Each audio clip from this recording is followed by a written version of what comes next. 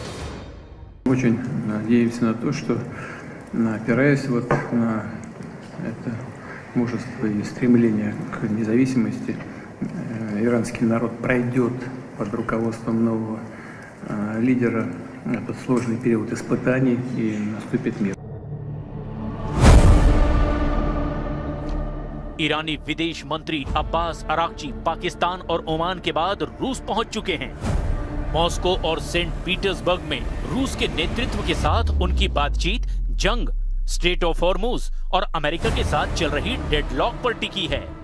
Iran अब रूस को अपना सबसे मजबूत स्ट्रेटेजिक पार्टनर मान रहा है, जबकि अमेरिका और तेहरान के बीच पाकिस्तान मीडिएशन फेल होने के बाद ईरान रूस की तरफ मुड़ चुका है। इसी बीच पाकिस्तान, जो कि खुद को मध्यस्थ बताता है, लेकिन अंदर खाने खेल कुछ और ही है।